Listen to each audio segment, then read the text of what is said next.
درخشاں 5ویں جماعت سے میرے ساتھ تھیں۔ ہماری گہری دوستی تھی۔ اسکول کا آخری سال اب ہمارے سامنے تھا۔ مجھے علم تھا کہ اس کے گھر والے کبھی بھی اسے کالج میں داخل نہیں کرائیں گے، کیونکہ وہ کاروباری لوگ تھے۔ شہر کے مختلف علاقوں میں ان کی دکانیں تھیں۔ لڑکیوں کی تعلیم ان کے نزدیک کوئی اہمیت نہیں رکھتی تھی۔ ان کے خیال میں میٹرک تک بچیوں کو پڑھا دینا ہی کافی تھا۔ بقول اس کی بڑی بہن کے، دوبی کا حساب اور راشن کی لسٹ بنانا ہی لڑکی کا کام ہے، اور 10ویں پاس لڑکی یہ کام بخوبی کر سکتی ہے۔ درخشاں کے گھر میں دادی کو ایسی حیثیت حاصل تھی کہ اگر وہ شام میں کہہ دیں کہ سویرا ہے تو کسی کو انکار کی مجال نہ تھی۔ میں نے انہیں 2-3 بار درخشاں کے گھر میں دیکھا تھا۔ سخت چہرے والی خاتون، جن کی آنکھیں ہر وقت گھر کے چاروں طرف گھومتی رہتی تھیں۔ چھت کا پنکھا چلنے کے باوجود وہ ہاتھ سے پنکھا جھولتی رہتی تھی، اور اسی پنکھے کو ہلاتے ہلاتے گھر کے کاموں کے لیے حکم بھی دیتی رہتی تھی۔ درخشاں کی امی کا مزاج اپنی ساس سے بالکل مختلف تھا۔ وہ ہمیشہ خاموش اور سہمی ہوئی نظر آتی تھی۔ انہیں دیکھ کر مجھے ایسا لگتا جیسے وہ کسی تنویمی کیفیت میں ہیں۔ ساس کے حکم کو بجا لانے کے سوا ان کے پاس کوئی چارہ نہ تھا۔ درخشاں کی 2 چھوٹی بہنیں اور بھی تھیں۔ یہ کل 3 بچے تھے، مگر گھر میں یوں رہتے تھے جیسے کارفیو لگا ہو۔ لڑکیوں کا کام صرف دادی کے حکم کی تعمیل کرنا تھا، اس سے ہٹ کر کچھ نہیں۔ درخشاں کی منگنی بچپن میں ہی اپنے ماموں زاد سے ہو گئی تھی۔ دونوں میں بہت پیار تھا۔ میں نے اسے ایک بار دیکھا تھا۔ وہ خاصا خوش شکل لڑکا تھا، جو اس وقت BA کا طالب علم تھا، اور شام کو اپنے والد کے ساتھ دکان پر ہاتھ بٹایا کرتا تھا۔ کبھی وہ چپکے سے کوئی تحفہ درخشاں کو دے دیتا تو وہ گھر میں یہی کہتی کہ یہ مجھے یاسمین نے دیا ہے۔ زندگی یوں ہی رواں دواں تھی۔ ہم 9ویں کلاس میں اچھے نمبر لانے کے لیے بڑی محنت کر رہے تھے تاکہ میٹرک میں اچھے پوزیشن آ جائے۔ پڑھائی میں مشغول رہنے کے سبب کسی کو کسی کا ہوش نہ تھا۔ ایک بار درخشاں کئی دن تک اسکول نہ آئی۔ یہ پہلا موقع تھا کہ وہ اتنے دن غیر حاضر رہی تھی۔ میرا خیال تھا کہ شاید وہ گھر میں پیپرز کی تیاری کر رہی ہوگی۔ جب بہت دن گزر گئے تو میں نے اس کی چھوٹی بہن افشاں سے درخشاں کے نہ آنے کی وجہ پوچھی۔ وہ بولی آپ خود فون کر کے معلوم کر لیں۔ میں نے فون کیا تو حسب عادت دادی نے اٹھایا، کیونکہ فون ان کے پاس تخت پر رکھا ہوتا تھا، اور وہ فون کرنے والے کا پورا انٹرویو لینے کے بعد جس کا فون ہوتا اسے بلا کر ریسیور تھما دیتیں۔ تاہم ان کے کان اور آنکھیں فون پر ہونے والے گفتگو پر جمی رہتی تھیں۔ فون انہوں نے اٹھایا، مگر درخشاں کو نہیں دیا، حالانکہ اس کی آواز میرے کانوں میں آ رہی تھی، یعنی وہ قریب ہی موجود تھی۔ تبھی مجھے شک ہوا کہ ضرور کوئی خاص بات ہے، اسی لیے میں چھٹی کے بعد اس کے گھر چلی گئی۔ درخشاں نے مجھے چون کر دیکھا، لیکن خاموش رہی۔ اس کا چہرہ پیلا پڑا ہوا تھا، اور آنکھوں کے گرد گہرے سیاہ حلقے تھے۔ نوٹس مانگنے کے بہانے میں اسے دوسرے کمرے میں لے گئی۔ خدا کے لیے بتاؤ کیا بات ہے؟ میں نے پریشانی سے پوچھا۔ یاسمین، دادی میری شادی پھپھا اختیار الدین سے کرنے جا رہی ہیں، کیونکہ چھوٹی پھپھو 5ویں بچے کو جنم دیتے ہوئے فوت ہو گئی ہیں، اس نے جواب دیا۔ ابھی بات ختم بھی نہ ہوئی تھی کہ کسی ننھے بچے کے رونے کی آواز سنائی دی۔ اسی لمحے دادی کی تحکمانہ آواز گونجی، درخشاں، اور وہ مجھے چھوڑ کر فوراً دادی کی طرف چلی گئی۔ میں بھی اس کے پیچھے ہو لی۔ ایک بہت ننھی منھی بچی اس کی گود میں رو رہی تھی۔ درخشاں نے جلدی سے اس کا گندا پوترا اتار کر اسے صاف کیا، اور پھر بچی کو لے کر میرے پاس آ گئی۔ مجھے علم تھا کہ اس کی منگنی ماموں زاد سے ہوئی تھی۔ تبھی اس کے ماموں غصے سے دندناتے ہوئے گھر میں داخل ہوئے اور ہنگامہ کیا کہ بیٹیاں تو پرائی ہوتی ہیں، وہ میکے سے رخصت ہونے کے لیے ہوتی ہیں، مگر بہوئیں کوئی نہیں بناتا۔ دادی یہ کیا فیصلہ کرنے جا رہی ہے؟ اگر اپنے داماد کا گھر دوبارہ بسانا لازم ہے تو اپنی بڑی بیٹی کی بیٹی یعنی نواسی کو اس کے نکاح میں دے دے۔ وہ بھی اب شادی کے لائق ہو گئی ہے۔ کیا ضروری ہے کہ درخشاں کی منگنی توڑ کر اسے اپنے رنوے داماد سے بیاہا جائے؟ خاندان والوں نے بھی ان کی بات سے اتفاق کیا۔ تب دادی نے جواب دیا کہ بیٹی کے بچوں پر میرا اختیار نہیں، جبکہ پوتی پر اختیار ہے۔ میں جو کرنے جا رہی ہوں وہ کروں گی۔ درخشاں کا باپ میری بات نہیں ٹال سکتا۔ یہ سارا ہنگامہ میرے سامنے ہو رہا تھا۔ میرے پوچھنے پر درخشاں نے بتایا کہ اس کی تایا دادی کے مزاج کی وجہ سے انہیں اپنے پاس رکھنے سے گریزاں ہے، تبھی وہ ہمارے معاملات میں مداخلت نہیں کرتے، بلکہ ان کے بیٹے اور بہو نے تو دادی کو اپنے گھر رکھنے سے ہی منع کر دیا تھا۔ وہ کچھ دن بڑی بیٹی کے گھر رہیں، وہاں بھی ان کے بچوں سے نہ بنی۔ بچوں نے اپنے باپ سے شکایت کر کے دادی کو وہاں سے بھیجوا دیا۔ تب والد نے ماں کی لاج رکھی اور اپنے گھر لے آئی۔ دادی بھی خوش خوش ہمارے گھر آ گئی، جانتی تھی کہ یہ بہو میرا ہر کہا سن لے گی، کیونکہ یہ سوتیلی ماں کے ظلم سے ہو کر آئی ہے۔ سو ان کو اپنی من مانی کا خوب موقع ملا۔ سب گھر والے دادی کا ادب اور لحاظ کرتے تھے کہ درخشاں کے والد کی یہی ہدایت تھی۔ یہاں دادی کا سکہ چلتا تھا، گھر کا خرچہ بھی ان کے ہاتھ میں تھا۔ جب درخشاں کی پھوپھیاں آتیں تو دادی ان پر زبردست خاطر مدارت کرتی اور اس کی امی کو سناتی کہ دامادوں کی خاطر مدارت کرنے سے وہ خوش رہتے ہیں اور ان کی بیٹیوں کو بھی خوش رکھیں گے۔ اسی وجہ سے انہوں نے سوچا کہ کیوں نہ درخشاں کی شادی داماد سے کر دوں۔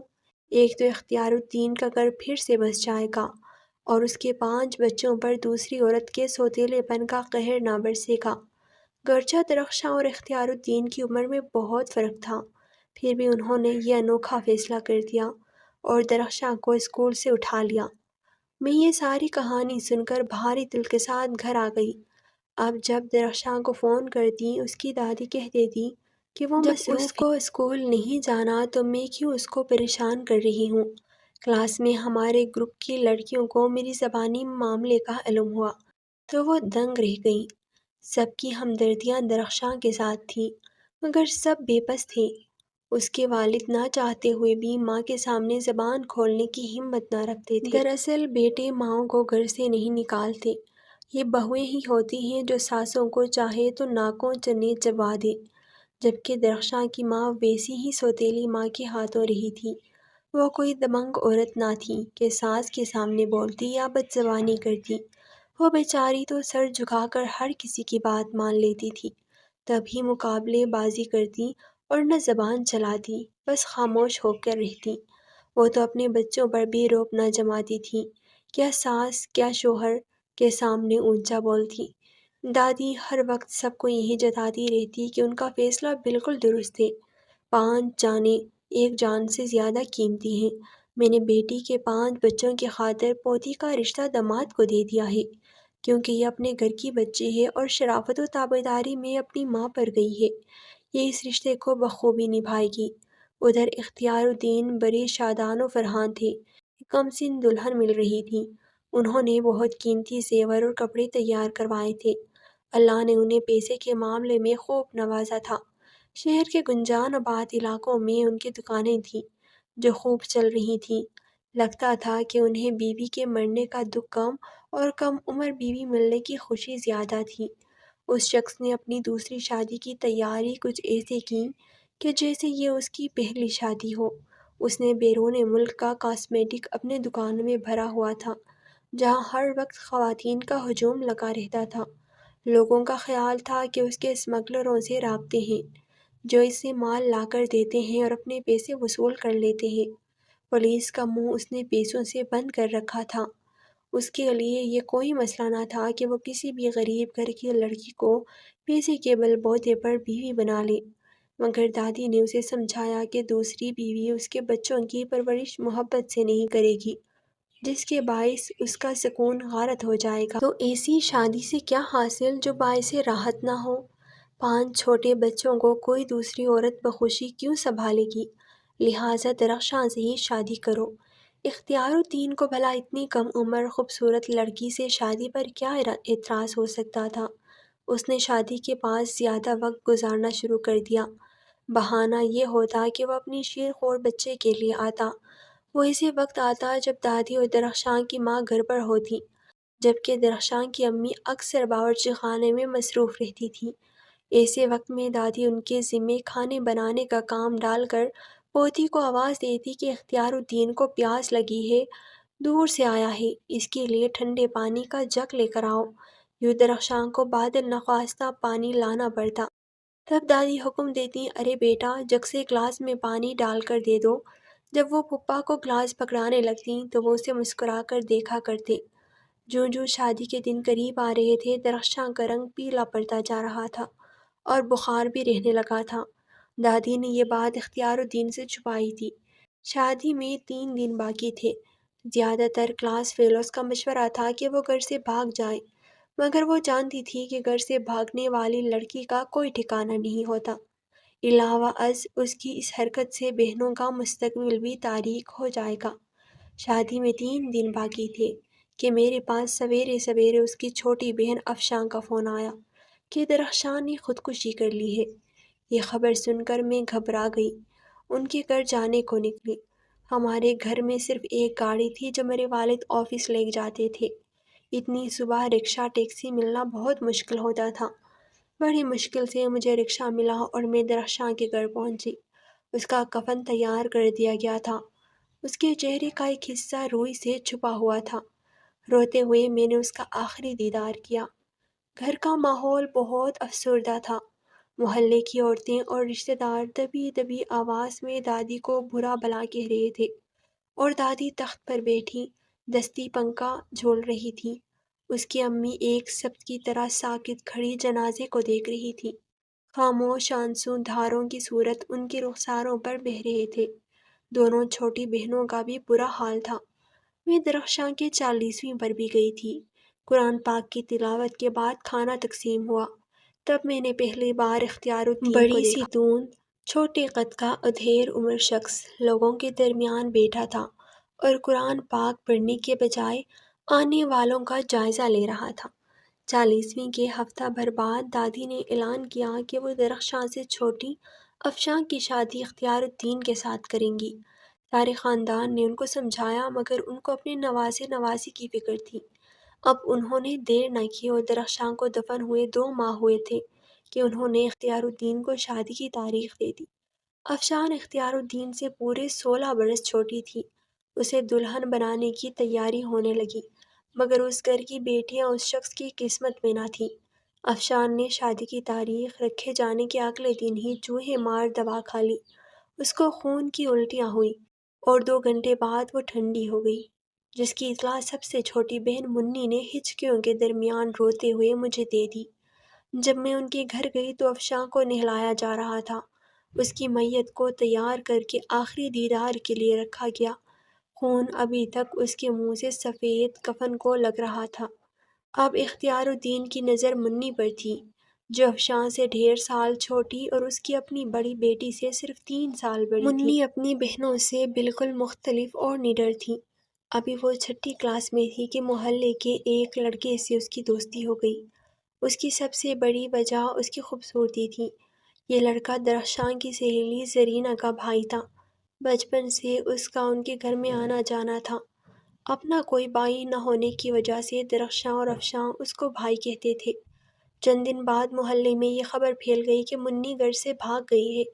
دادی کا کہنا تھا کہ پولیس میں رپورٹ درج کروانے سے بہتر ہے کہ اختیار الدین اپنے طور پر منی کو بازیاب کرا دے تو وہ اسی وقت اس کا نکاح منی سے کر دیں گے۔ اختیار الدین نے اپنے کارندوں سے دوڑا دیے، جنہوں نے یہ خبر لا کر دی کہ منی عرفان کے ساتھ بھاگ گئی ہے۔ کچھ عرصہ تلاش میں وقت گزار گیا، مگر منی کا سراغ نہ مل سکا۔ ایک روز عرفان کے ایک دوست نے دادی کو بتایا کہ ان کی پوتی اور عرفان لندن چلے گئے ہیں۔ چونکہ عرفان کے والد برطانیہ میں سکوت پذیر تھے، لہٰذا وہ بھی وہاں کی شہریت کا حاصل تھا۔ معاملے کو سلجھانے میں ان لوگوں کو کئی دقت پیش نہ آئی اور انہوں نے منی کا نکاح عرفان سے کرا دیا۔ اب لندن تو اختیار الدین کی پہنچ سے دور تھا۔ اس واقعے کو وقت گزر گیا اور میں امریکہ سیٹلڈ ہو گئی۔ تب اتفاق سے ایک بار لندن جانا ہوا۔ وہاں مقیم میرے عزیزوں نے مجھے عید ساتھ منانے کی دعوت دی۔ تو میں وہاں گئی۔ ہم سب نماز پڑھنے مسجد پہنچے۔ نماز کے بعد لوگ ایک دوسرے سے عید مل رہے تھے کہ اس ہجوم سے ایک خوش شکل خاتون میری طرف بھاگتی ہوئی آئی۔ چہرہ مانوس لگا مگر میں اسے پہچان نہ سکی۔ آپ مجھے اجنبیوں کی طرح کیوں دیکھ رہی ہیں؟ میں آپ کی سہیلی درخشاں کی سب سے چھوٹی بہن ہوں۔ تب میں نے بے اختیار اس کو گلے لگایا۔ اس وقت بے اختیار مجھے درخشاں یاد آ گئی۔ بہتی آنکھوں کے ساتھ میں نے اس کے لندن آنے کی کہانی پوچھی تو اس نے بتایا۔ اس کو یقین تھا کہ 2 بہنوں کی قربانی لے کر بھی دادی اپنی بیٹی کی 5ویں بچوں کی خاطر اس کی شادی اپنے اس نامعقول داماد سے کرنے کی کوشش کریں گے، کیونکہ وہ اپنی سوچ تبدیل کرنے والی عورت نہیں تھی۔ تب اس نے عرفان سے بات کی۔ اس نے لندن میں مقیم اپنے والدین کو اعتماد میں لیا تو عرفان کے چچا نے اپنے گھر پر ان دونوں کا نکاح کروا دیا جو پاکستان میں ہی رہتے تھے۔ یوں یہ دونوں لندن پہنچنے میں کامیاب ہو گئی۔ میں نے منی سے اس کی امی اور دادی کے بارے میں پوچھا تو وہ بولی، کزن زرینہ سے میرا رابطہ ہے، لہٰذا گھر کے بارے میں مجھے سب معلومات ملتی رہتی ہیں۔ میرے والدین یکے بعد دیگر اپنی بیٹیوں کی خودکشی کے سبب دادی سے دور ہو گئے ہیں۔ ان کو میری گمشدگی کا اتنا صدمہ ہوا کہ والدہ اس دکھ میں چل بسیں، جبکہ والد دل کے مریض ہیں۔ اب دادی بھی اپنے کہیں پر ہاتھ ملتے ہیں اور ہر کسی سے کہتے ہیں کہ میں پرانے وقتوں کی عورت کس قدر غلط تھی۔ جس بیٹے نے مجھے عزت دی، میں نے اسی کو اتنا بڑا دکھ پہنچایا۔ یتیم نواسے نواسیوں کی خاطر میں خود غرض اور اندھی ہو گئی تھی۔ بہو اور بیٹے کے دکھ کا خیال بھی نہ کیا، مگر اب پچھتانے سے کیا حاصل جب چڑیاں چگ گئیں کھیت۔ وہ ہر وقت خود کو کوستی ہیں لیکن اب ان کی آنکھوں کی روشنی بہت ماند پڑ چکی ہے، تقریباً نابینا ہو چکی ہیں، ٹٹول ٹٹول کر چلتی ہیں۔ بس بڑی پھپھو ان کا خیال رکھتی ہیں اور تایا بھی کبھی کبھار خبرگیری کے لیے آ جاتے ہیں، لیکن انہیں اپنے گھر لے جانے پر آمادہ نہیں۔ دادی اب اپنے موت کی دعا مانگتے ہیں، مگر موت بھی جیسے انہیں لینے نہیں آتی۔ ظاہر ہے جب تک اللہ تعالیٰ کا حکم نہ ہو انسان خود سے موت کو نہیں بلا سکتا، لیکن زندگی تبھی اچھی لگتی ہے جب انسان کسی کا محتاج نہ ہو۔